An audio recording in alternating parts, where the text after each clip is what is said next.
The stars belonged to someone else. This was the first thing every human child learned when they looked up at the night sky. Earth and her 17 colony worlds existed only because the Kaseth Dominion allowed it. Dr. Elena Vasquez pressed her hand against the cold glass of the observation window. Beyond it, Saturn's rings stretched in golden bands across the darkness. Somewhere in those rings, hidden among billions of ice chunks and rock fragments, her life's work waited. A weapon, a secret, a desperate hope. "The supply ship is late again," said Marcus Webb, stepping beside her. His reflection in the glass showed a man with tired eyes and shoulders that carried too much weight. "Dominion patrols have increased in this sector." Elena nodded but said nothing. After 20 years of hiding their work, paranoia had become a survival skill. The Titan research station was officially a mining operation, one of thousands scattered through the Sol system. Nobody looked twice at miners. Nobody suspected that beneath the legitimate ore processing, something else existed. "Have you seen the reports from Mars?" Marcus asked, his voice dropping lower. Elena had seen them. Everyone had. The protests had started small, just a few thousand colonists demanding fair treatment. The Dominion Governor-General had responded with what they called proportional force. 40,000 people died in 3 days. Men, women, children, all killed to prove a point. Her daughter had been on Mars studying atmospheric engineering. Sarah had been 23 years old. "The Dominion is afraid," Elena said quietly. "They wouldn't kill so many if they felt secure." "Afraid of what?" "We have no weapons that can threaten them. Their shields stop everything." Elena turned to face him. Marcus Webb led the resistance movement across human space. He organized protests, smuggled information, and coordinated sabotage. He was brave and clever, but he thought in terms of months and years. Elena thought in terms of millennia. "They should be afraid," she said. Down in the heart of the station, past 3 security checkpoints and through doors that required retinal scans, the real work continued. 47 scientists and engineers worked in shifts, always moving forward on the project. Some had been here since the beginning. Others were newer, recruited carefully from universities and research labs, people who asked the right questions and chafed under Dominion restrictions. The weapon had many names in the technical documents. Project Newton, the Long Gun, Mass Driver 7. But most of the team called it what it really was, humanity's middle finger to the galaxy. Admiral James Chen arrived at the station 3 days after the Mars massacre. His uniform was crisp, his posture perfect. Every inch the loyal defender of Earth. But his eyes told a different story when the doors closed and the security fields activated. "Show me," he said simply.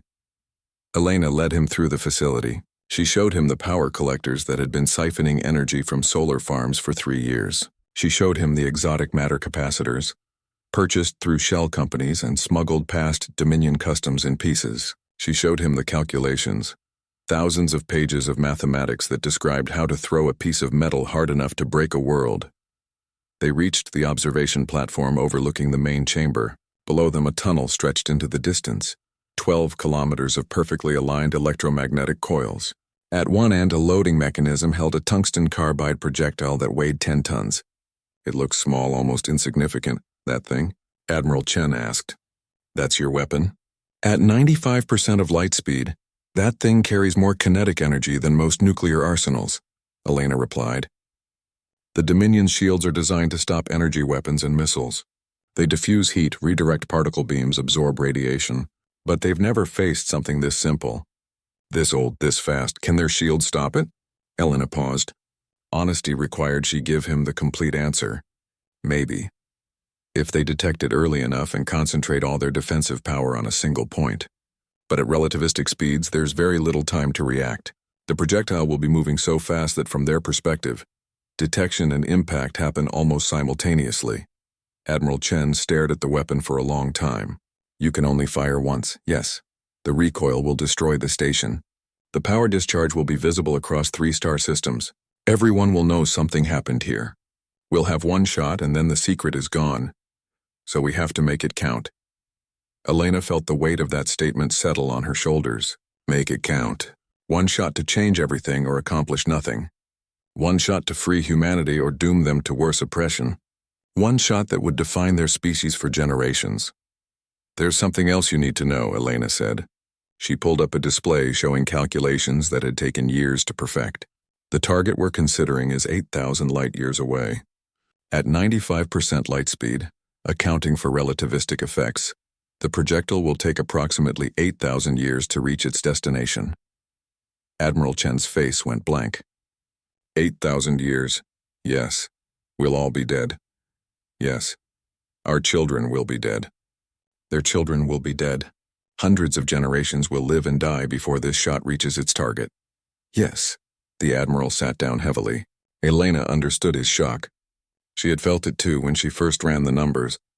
Humanity was planning an attack that wouldn't succeed for 8 millennia. They would fire at an enemy that might not even exist anymore by the time the projectile arrived. The Dominion they were fighting today would be ancient history before humanity's answer reached them. Why? Admiral Chen finally asked. What's the point? Elena called up another display. It showed Earth from space, blue and beautiful. Then it showed Mars, red and scarred. Then it showed the 17 colony worlds, each one marked with Dominion monitoring stations. Because someone has to fire, she said. Someone has to say no. Someone has to prove that humanity will fight back, even if the fight takes 8,000 years. Even if we never see victory, even if all we accomplish is sending a message to the future that we existed, we resisted, and we refused to accept tyranny. Admiral Chen looked at her with something like awe and something like horror. You're all insane. Probably, Elena agreed. But we're also human, and humans are very good at holding grudges. Over the next week, Admiral Chen began diverting resources to the project. Fuel shipments were rerouted. Security patrols adjusted their patterns. Money moved through accounts in ways that left no trail. He didn't tell Earth's official government. They would never approve. They still believed negotiation was possible. Sarah's funeral had been held while Elena was in transit to Titan Station. Her daughter was cremated with the other victims, scattered into Mars' thin atmosphere to become part of the world she had loved. Elena hadn't been there. She had been here, working on the weapon, preparing humanity's response. At night, alone in her quarters, Elena sometimes wondered if she was driven by justice or revenge. The answer probably didn't matter. Sarah was gone. 40,000 others were gone. The Dominion thought humanity would accept this. They thought a show of force would break human spirit. They were wrong. In the hidden chamber beneath Titan Station, the Railgun waited. 12 kilometers of pure physics, built by hand over 20 years, powered by stolen energy and impossible mathematics. It pointed at a target so far away that light from their sun hadn't reached it yet. Elena stood at the observation window again, looking out at Saturn's rings. Marcus Webb's people were planning another protest on Europa. The Dominion would probably kill more humans. Earth's government would probably issue another diplomatic complaint that nobody would read. But eventually, 8,000 years from now, something else would happen. The Dominion would learn that humanity remembered, that humanity waited, that humanity never ever forgave. The stars belonged to someone else today, but patience was a human virtue, and 8,000 years was nothing compared to eternity. The asteroid palace had been a mining site for 60 years before the project began. It drifted in the belt between Mars and Jupiter, one of thousands of rock chunks that companies harvested for metals and minerals. Nobody paid attention to it anymore. It was old, mostly depleted, barely profitable. Perfect. Dr. Elena Vasquez stood in the control room carved into Palace's core, watching displays that showed impossible numbers. The railgun ran through the asteroid like a spear, 12 kilometers of precision engineering hidden inside worthless rock. Every test, every simulation, every calculation pointed to the same conclusion. It would work. It would also probably kill them all. We need another 6 months, said Dr. Yuki Tanaka, her lead engineer. His hands moved across holographic displays adjusting power flow diagrams. The cooling system still can't handle the thermal load. When we fire, the barrel temperature will spike beyond anything we've tested. We don't have 6 months, Elena replied. Dominion intelligence is getting closer. They know something happened on Mars that made us angry. They're looking for retaliation. Then they're looking in the wrong places, Marcus Webb said from the doorway. He had arrived an hour ago with news that made everyone's blood run cold. Dominion inspector ships are doing random audits of mining operations. They've checked 3 in the last month. If they come here, everyone understood. If Dominion inspectors found the Railgun, humanity's one chance disappeared. Worse, the reprisals would be devastating. Earth itself might be targeted. Elena pulled up the power storage displays. 3 years of collected energy sat in exotic matter capacitors, enough to light an entire city for decades. All of it would discharge in less than a second when they fired. The calculations showed it would work, but calculations weren't reality. "Tell me about the projectile," Admiral Chen said. He had returned to the station, officially on routine inspection but really to help make the final decisions. Yuki brought up a 3D model. The tungsten carbide slug rotated slowly in the holographic display, unremarkable except for what it represented. 10 tons, streamlined to minimize atmospheric interaction, though at the speeds we're talking about, atmosphere is irrelevant. Quantum entangled particles embedded in the core will let us confirm impact, assuming the entanglement survives the acceleration. "Will it?" Admiral Chen asked. "Probably not," Yuki admitted. "The forces involved are extreme, but we had to try." Elena remembered the day they fabricated the projectile 3 years ago in a facility on Ganymede, using materials purchased from 15 different suppliers so nobody could trace the pattern. The tungsten came from Earth, the carbide compounds from Mars, the entangled particles from a lab on Europa that thought they were being used for communication experiments. The key, projectile itself held no explosives, no warhead, no complex guidance system. It didn't need any. At 95% light speed, mass alone was enough. Einstein's equations turned 10 tons of metal into the destructive equivalent of multiple nuclear weapons. Kinetic energy increased with the square of velocity, and velocity this high made the numbers insane. "Show me the target again," Admiral Chen said. Elena switched displays. A star map appeared showing the galactic core 8,000 light-years away. A red marker highlighted the Kaseth system, homeworld of the species that commanded the Dominion. The planet Kaseth Prime orbited a stable yellow star, protected by defense satellites and shield generators that could repel invasion fleets. But they were aiming for the moon. "Why the moon?" Marcus Webb asked. He had asked before, but Elena understood why he needed to hear it again. They were all looking for certainty in an uncertain choice. "Because we're not monsters," Elena said quietly. "Kaseth Prime has 9 billion inhabitants. Most of them have nothing to do with the Dominion's policies. They're just people living their lives. If we destroy their world, we become the thing we're fighting against. But the moon?" Marcus pressed. "The moon is large enough that hitting it proves our capability. Small enough that most debris will be captured by the planet's gravity or scattered into space. There will be damage. There will be casualties from debris impacts and tidal disruptions. But it's not genocide. You're showing mercy to people who killed your daughter," Marcus said. Elena met his eyes. "Sarah wouldn't want me to kill billions of children in her name. This isn't about revenge. It's about proving a point. We can reach them. We can hurt them. And if they don't change, the next shot might not be aimed at a moon." Admiral Chen studied the star map for a long time. "The calculations seem impossible. How do you hit a target 8,000 light-years away? The moon will orbit the planet billions of times before the projectile arrives. The planet will orbit its star millions of times. The star itself will move through the galaxy." Elena brought up the mathematical models. Pages and pages of equations filled the display, the work of 20 years distilled into pure numbers. "We had to predict where everything would be 8,000 years in the future. Orbital mechanics are chaotic over long periods, but we can calculate probabilities. We used every computer we could access, running simulations constantly. The target window is narrow, but it exists. And if you miss?" Admiral Chen asked. "Then we miss. The projectile continues into deep space forever. But if we hit..." Elena paused. "If we hit, the Dominion learns that humanity can wait, that we never forget. That time is on our side." Yuki pulled up another set of calculations. "There's something else we need to discuss. Relativistic time dilation means the projectile experiences much less time than we do. From its perspective, the journey takes less than 1,000 years. But from our perspective, 8,000 years pass. We needed to account for that in the guidance calculations." Marcus Webb shook his head. "I understand the words individually, but together they make no sense." "Welcome to relativity," Yuki said with a tired smile. "The faster you move, the slower time passes for you. At 95% light speed, time gets strange. We had to calculate trajectories in both reference frames and reconcile them. Elena remembered the 3-year period where the calculations kept failing. They couldn't make the numbers work.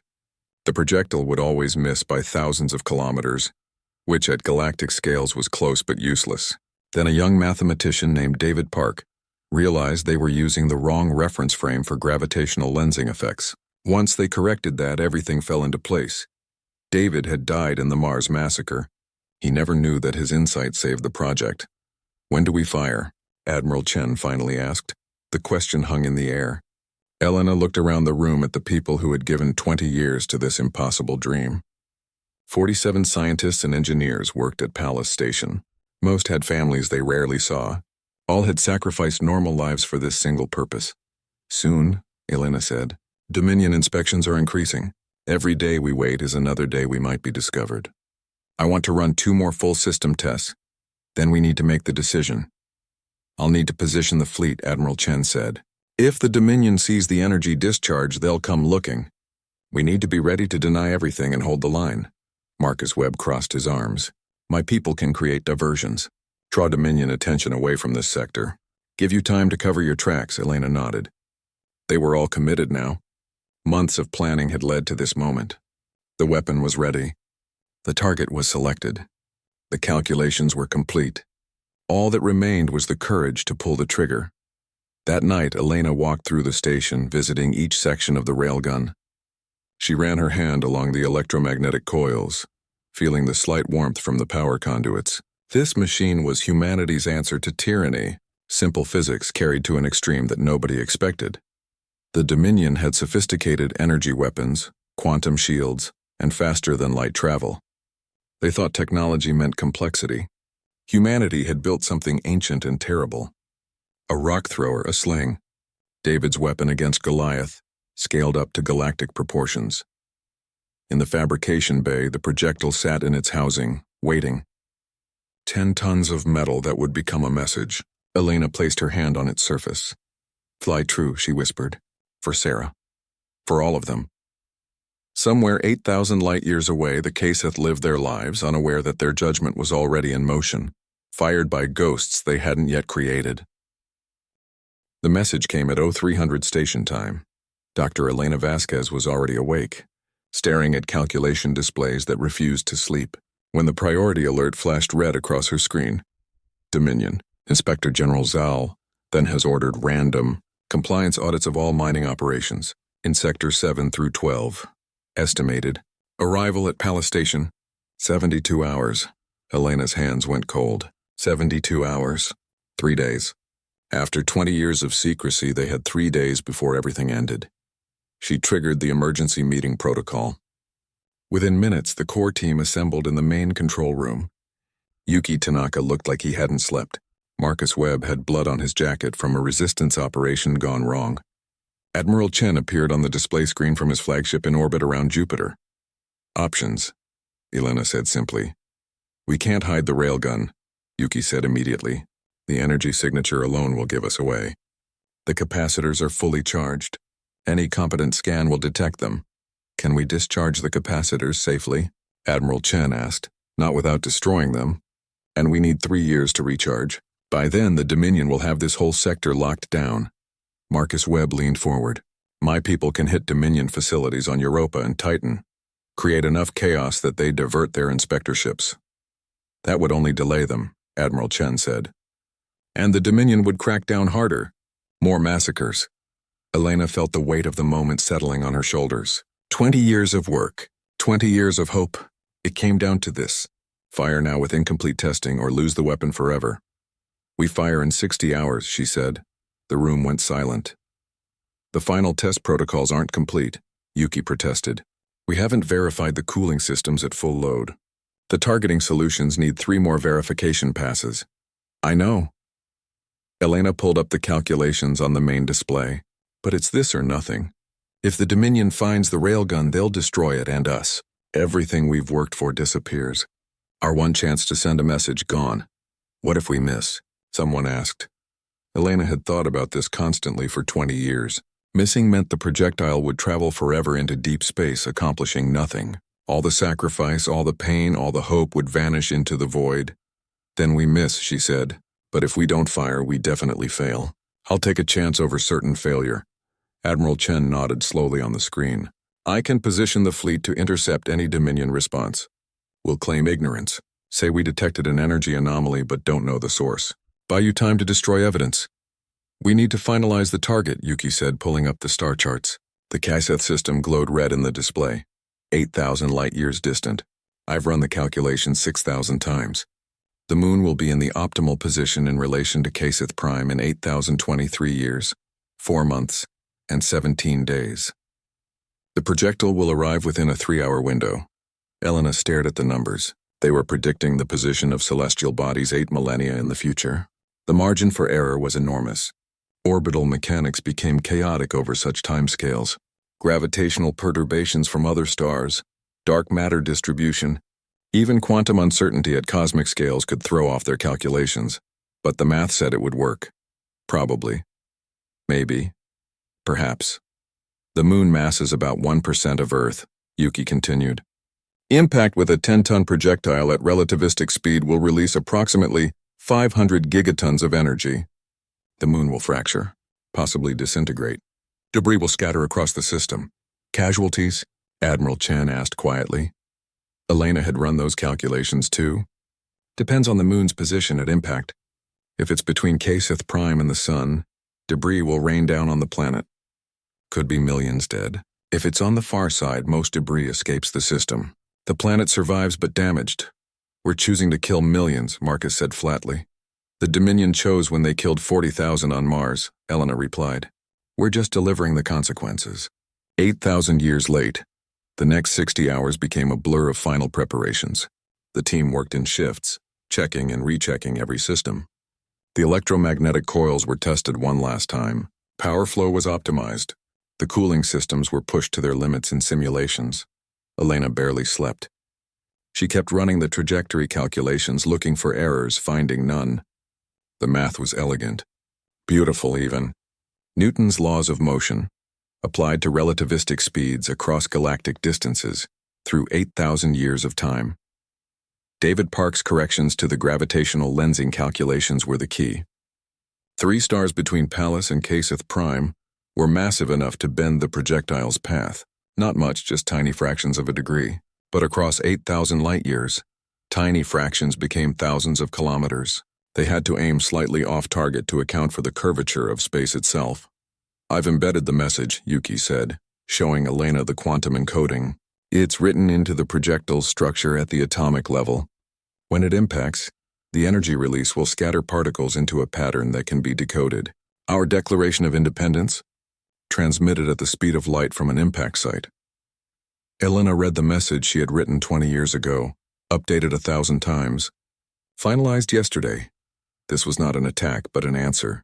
You asked humanity to submit. We fired this response when you began your oppression. It has taken 8,000 years to reach you as it took 8,000 years for you to learn this lesson. Humanity bows to no one. We can wait as long as it takes. We are patient. We are determined. And we remember, this is the price of tyranny. She had signed it with her name, her title, and the date. A message in a bottle thrown across the galaxy at nearly the speed of light. 47 people worked at Pallas Station. All of them knew the risks. The station would likely break apart when they fired. The recoil forces were enormous.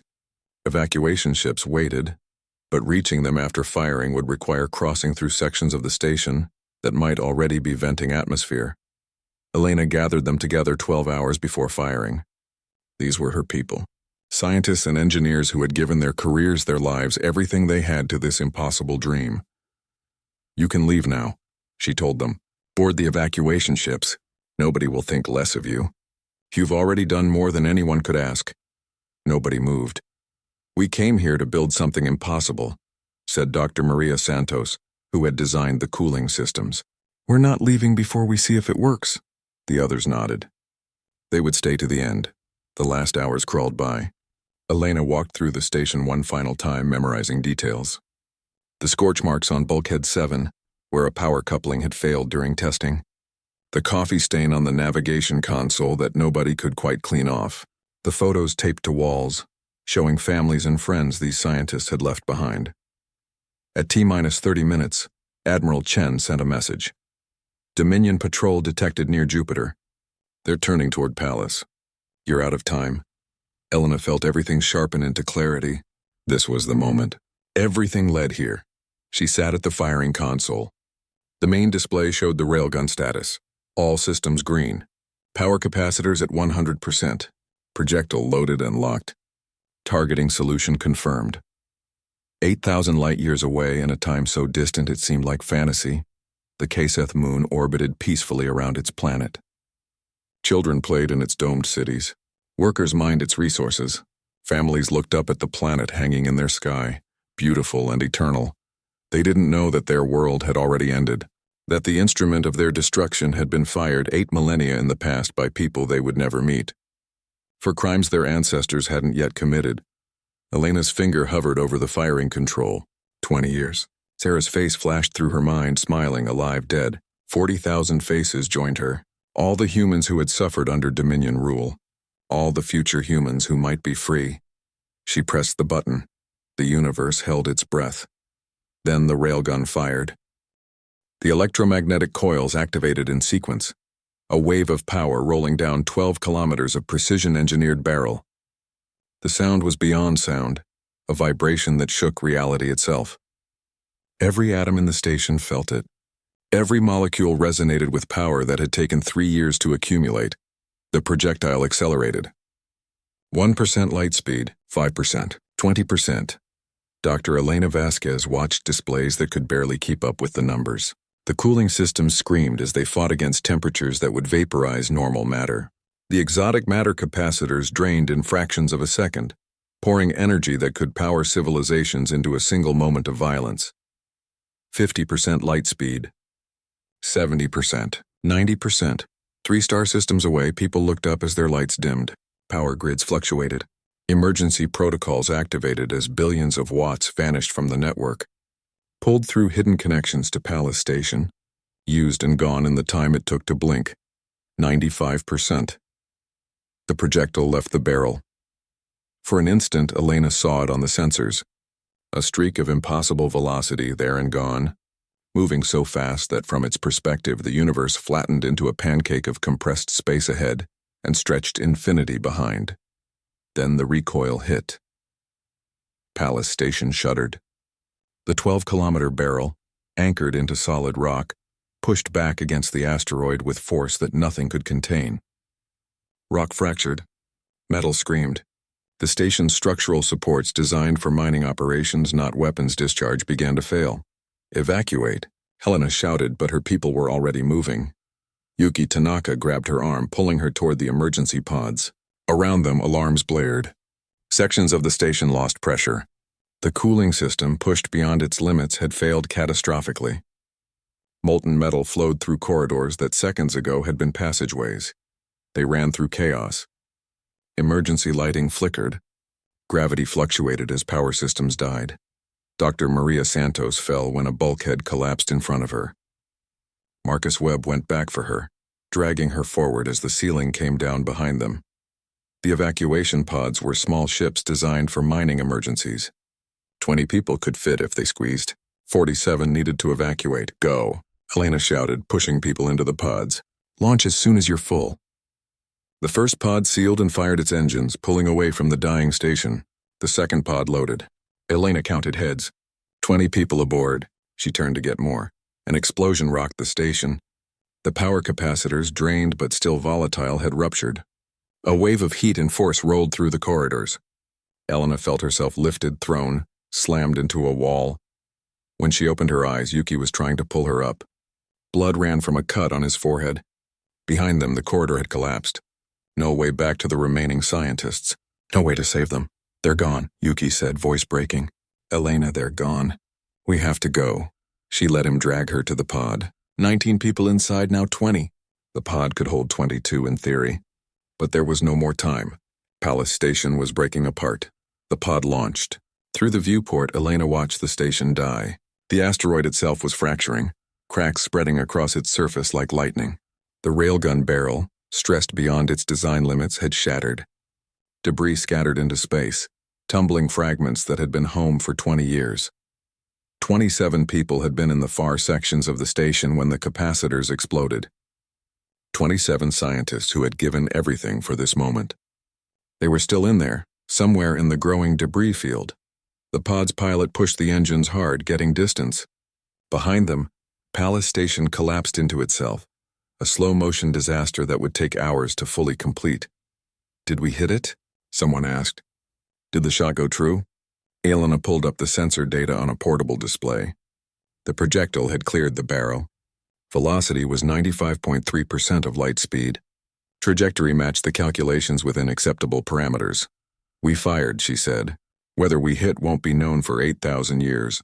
The pod fell silent. 8,000 years. The number was too large to feel real. Everyone in this pod would be dead for millennia before the answer came. Admiral Chen's fleet arrived 6 hours later.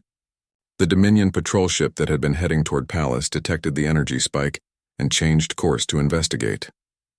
They found an expanding debris field and survivors in evacuation pods. "What happened here?" the Dominion inspector demanded over the communication channel. Admiral Chen's response was perfectly crafted. "Unknown energy event, possibly a natural phenomenon. We're investigating. Mining station appears to have suffered catastrophic failure. We detected massive power drain across 3 systems. Yes, we saw that too. Very concerning. We're looking into it." The Dominion ship scanned the debris for 3 days. They found fragments of mining equipment, living quarters, normal station infrastructure. The railgun had disintegrated so completely that nothing recognizable remained. Just metal and rock tumbling in the dark. They never found the capacitors. Those had vaporized in the explosion, converted to plasma and scattered as charged particles. They never found the loading mechanism or the targeting computers. Elena's team had designed everything to be destroyed in the firing. What the Dominion found was 27 bodies. Scientists who died when the station collapsed. They were given proper burials, declared victims of an industrial accident. The Dominion expressed regrets and moved on. They never knew that something had left Palace Station, moving at relativistic speed, aimed at the heart of their empire. The survivors were taken to Jupiter Station for debriefing. Elena told the story 100 times. There was an energy experiment. Something went wrong. The station was lost. 27 people died. She cried when she told it, which made the lie more believable. Marcus Webb's resistance movement took credit for nothing. They had planned to create diversions but never needed to. The railgun's firing had been diversion enough. 3 months after the firing, Elena stood in a memorial garden on Luna. 27 names were carved into black stone. David Park, who solved the gravitational lensing problem. Dr. Maria Santos, who designed cooling systems that almost worked. Leechin, Marcus Webb's nephew, who had been 22 years old. Admiral Chen stood beside her. Was it worth it? Elena didn't answer immediately. 27 dead. Her life's work destroyed. A shot fired that might miss, might accomplish nothing, might arrive at a target that no longer existed. "Ask me in 8,000 years, she finally said. But something had changed. Elena felt it in conversations with other resistance members. Felt it in the way people looked at the stars. Humanity had fired back. The Dominion didn't know it yet. Nobody knew it except the survivors. But somewhere in the void between stars, traveling at nearly light speed, humanity's answer was moving. A secret society formed among the survivors. They called themselves the Long Watch. Their mission was simple: preserve the knowledge of what happened, maintain records, ensure that 8,000 years from now humanity remembered what they had done. Admiral Chen became the first official watcher. Elena became the second. Yuki Tanaka became the third. They created hidden archives, stored data in quantum crystals that would survive millennia, encoded the story into DNA sequences that would be passed down through generations, built monuments with messages for the future. "We'll never know," Yuki said one day. "We'll be dust before that projectile arrives." "We know we fired," Elena replied. "We know we refused to accept tyranny. That's enough." But late at night, alone with her thoughts, Elena wondered, would the projectile hit? Would the Kaseth moon shatter as the calculations predicted? Would humanity even survive 8,000 years to see the result? She would never know. But somewhere in the endless dark, the shot flew on, carrying with it humanity's patience, humanity's anger, and humanity's hope. The Dominion continued their rule, unaware that judgment was in motion. 8,000 years was a long time to wait for consequences. But humanity had learned patience, and humanity never forgot. Commander Sarah Chen Vasquez checked the quantum receiver for the 8,000th time. The device sat in a vault beneath Luna's surface, maintained by the Long Watch for 8 millennia. Most people thought it was mythology now. A legend about ancient humans who fired a weapon at the stars. Sarah knew better. The blood of both Admiral Chen and Dr. Elena Vasquez ran in her veins. Her family had been watchers for 240 generations. Every firstborn child was taught the truth, shown the evidence, given the burden of remembering. Today was the day. The calculations, preserved across 8,000 years, said the projectile would reach Kaseth Prime's moon within a 3-hour window. The quantum-entangled particles embedded in the projectile should confirm impact. Should. The entanglement had probably collapsed during the acceleration. The particles had probably decohered millennia ago, but the watchers maintained the receiver anyway. Just in case, Sarah was alone in the vault when it happened. The quantum receiver, silent for 8,000 years, suddenly showed activity. Entangled particles, synchronized across impossible distance, collapsed into correlated states. Impact confirmed. Her hands shook as she activated the emergency protocols. Messages went out to every watcher cell across 300 human worlds. The Long Watch had grown into a secret society spanning a quarter of the galaxy. All of them waiting for this moment. The shot had landed, 8,000 light-years away on Kaseth Prime. The morning began normally. 9 billion Kaseth went about their lives. The Dominion still ruled, though it had changed over millennia. More client species, more complexity, more bureaucracy. But the same basic structure. The strong dominated the weak. Humanity had gained autonomy over centuries of negotiation and occasional rebellion. Humans now controlled 300 star systems. They had earned respect through persistence, cleverness, and playing political games. But they still remembered. The Dominion early warning systems detected the object 17 minutes before impact. An automated alert went to the Defense Command. Unknown object approaching Kaseth system. Velocity, 95.3% of light speed. Impact with moon in 17 minutes. The defense coordinator stared at the display. Nothing moved that fast. Nothing except light itself. It had to be a sensor error. Confirm reading, she ordered. 5 separate systems confirmed. The object was real. It was moving at relativistic speed. And it would hit the moon in 16 minutes. Can we intercept? Negative. At that velocity, even our fastest missiles would take hours to reach it. We have shields, but the shields could protect against energy weapons and missiles. They had never been designed for something moving this fast. At relativistic speeds, kinetic energy became astronomical. A grain of sand could punch through armor. A 10-ton projectile would be like a small star. Evacuate the moon, someone said. 15 minutes. There are 4 million people in the lunar colonies. Impossible. They all knew it. You couldn't evacuate 4 million people in 15 minutes. The alert went out anyway. Emergency protocols activated. People ran for shelters that wouldn't help. On Kaseth Prime, telescopes turned toward the moon. Scientists tried to calculate the impact energy. The numbers kept coming back wrong. Too high, impossible. The object wasn't just fast, it was unbelievably fast. Where had it come from? 12 minutes. 8 minutes. 4 minutes. The projectile hit. At 95% of light speed, the tungsten carbide slug carried kinetic energy beyond comprehension. When it struck the moon's surface, reality itself seemed to pause. Then the moon exploded. Not broke apart. Not shattered. Exploded. The impact released 500 gigatons of energy in an instant. The moon's crust vaporized. The mantle flashed to plasma.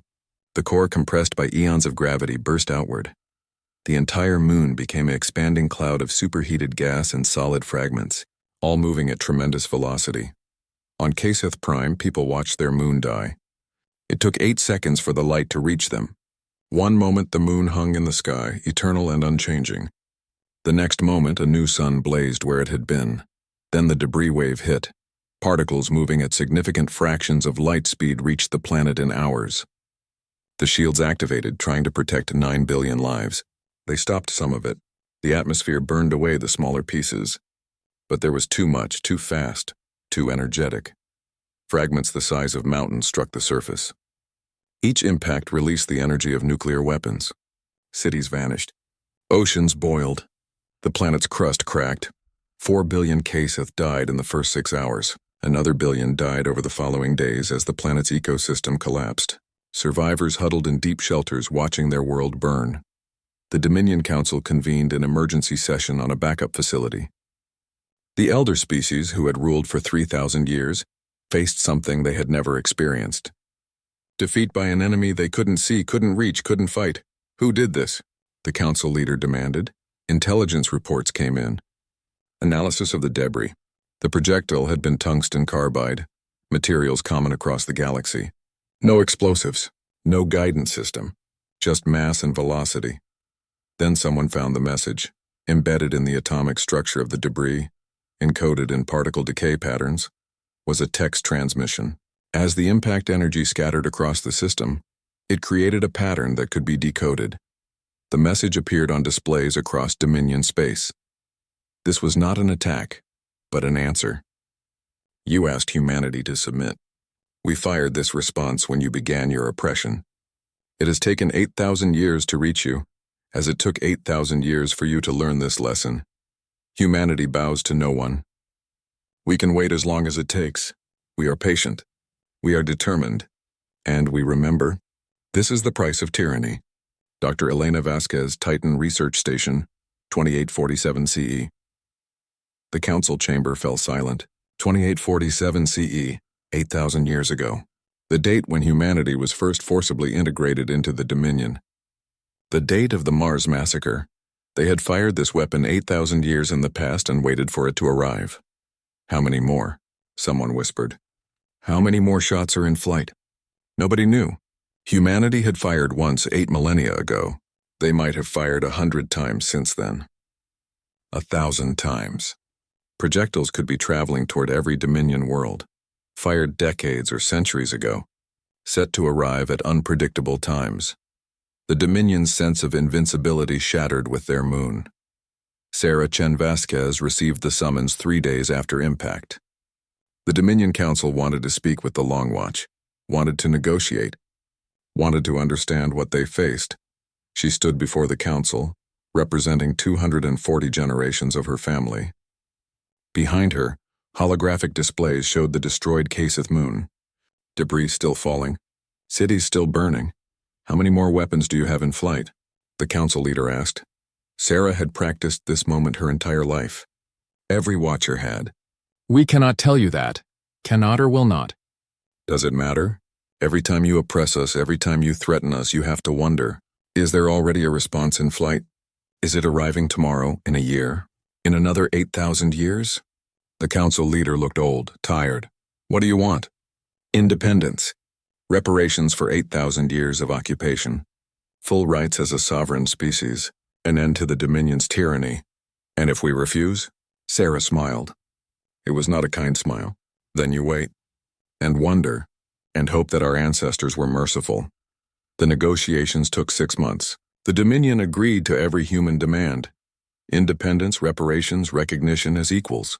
Other client species watched and learned. If humanity could force the Dominion to negotiate, so could they. The 3,000-year-old hegemony began to fracture. The Dominion transformed into a true federation of equals. Not quickly. Not easily. But it changed. And it all happened because 8,000 years ago, 47 scientists fired one impossible shot. Sarah traveled to Luna after the negotiations concluded. A monument stood there built by the first Watchers. Black stone carved with 47 names. The scientists who died at Palace Station. The people who gave everything for a future they would never see. She placed her hand on her great-grandmother's name. Elena Vasquez, thank you, Sarah whispered. Your shot finally landed. Above her the stars shone. Somewhere out there more human colonies were being founded. More children were being born free. More futures were being built. All because humanity had learned the most important lesson. The galaxy belonged to those who were patient enough to claim it. And humanity could wait forever. The Dominion had ruled for 3,000 years. They thought that made them eternal. But 8,000 years was longer, and humanity never ever forgot. The stars belonged to everyone now, and that was worth the wait.